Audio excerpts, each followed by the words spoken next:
Hey kids, it's Dad. Welcome back to the Gaming with Dad show. Yes, we are taking a break from Shrine Quest, which you guys don't seem to be watching, to go on ahead and do a review and determine, is Steamworld Quest Hand of Gilgamech worth it on the Nintendo Switch? But before we do that, go on ahead, like, subscribe, ring that bell, leave a comment, share this out, and just be kind to each other.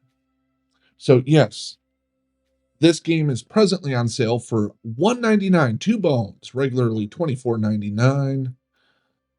And that sale is good through 6/19, so you have approximately 1 week to go on ahead and get that on your Switch, or Switch 2 if you're lucky enough to have been able to find one. Triumph over evil with the hand you're dealt. SteamWorld Quest is the role-playing card game you've been waiting for. Okay, enough reading. So this game weighs in at 1.1 gigs, supports all 3 play modes, single system. It is a role-playing tabletop from Thunderful. And the developer on this, because they now list that, is Image and Form Games. English, French, German, Italian, Russian, and Spanish. Originally released April 25th, 2019, so it is an older game. So yes, this was on my watch list, and all of a sudden it just popped, and I'm just like, holy crap, it's only $2. I'm finally going to get around to playing this and buying it because I'm a cheap bastard, and that is just the way I am. So let's go on ahead. Let's talk graphics here. This is a delightfully stylized animated game. It looks fantastic.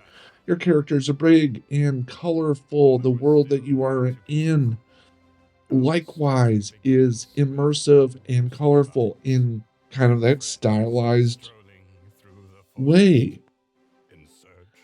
And it is just lovely. I love the monster designs. I am going to dock a couple of points because it's a little flashy. It reminds me of some of those Flash animation games that used to come out in its appearance. But I do absolutely love the visual presentation on this game. I'm giving graphics an 18. We move into sound. Holy crap, actual voice acting going into it. Now, when you're actually in the gameplay mode, you do have to read. They're not words. That's okay. But the sounds are good.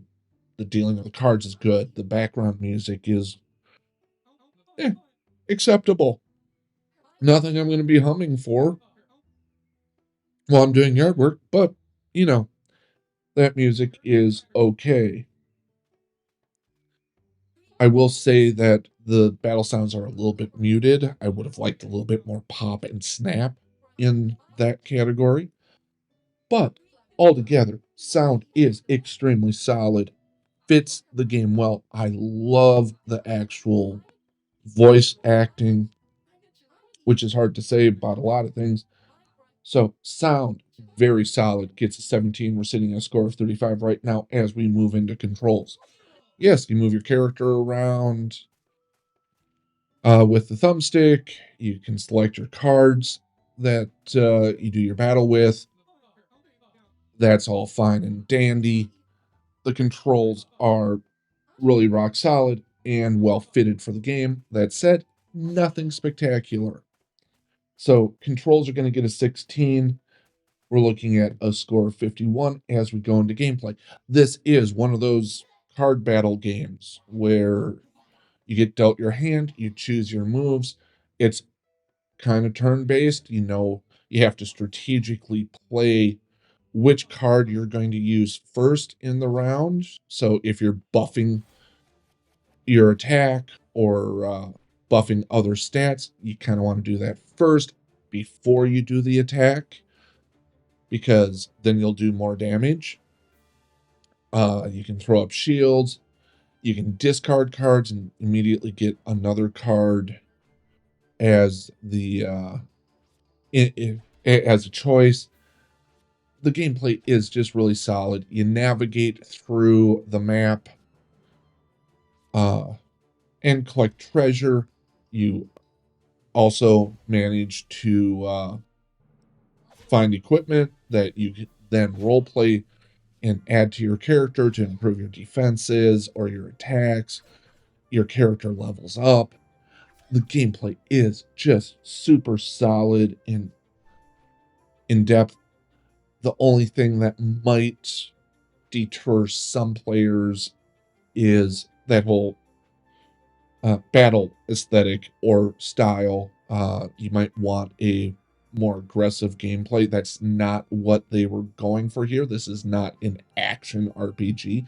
This is a card-based RPG. So gameplay is going to get a 17. We're sitting at 68. So value on Steamworld quests. Oh my god, $1.99. The game's normally $25, and it is this freaking solid of a outing.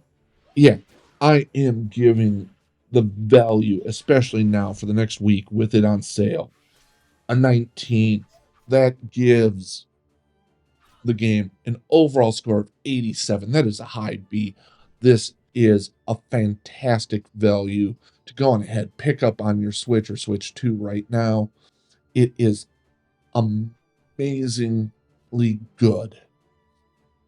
Now, what I'm going to say is I'm sick and tired of the scalpers backing out of the deals that they themselves put on either Mercari or eBay.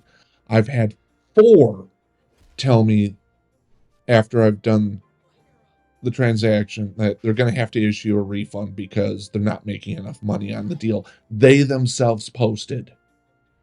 So that is, I hate frickin' scalpers. So I'll talk to you kids later. Hopefully I can get my hands on a Switch 2 here pretty soon and start actually doing some real reviews of games again. But until then, Shrine Quest continues. I'm actually down to under 10 shrines left. You guys haven't seen all of them, but that's quite obvious because you're not actually watching them. We'll talk to you kids later. Have yourselves a great one, and don't forget to wish your father a happy Father's Day. Bye-bye. Hey, if you've made it this far through the video, make sure to like, subscribe, ring that bell, leave a comment. I've also posted 2 other videos down here as well as a subscribe link. So click, enjoy. That's kind of how the algorithm works.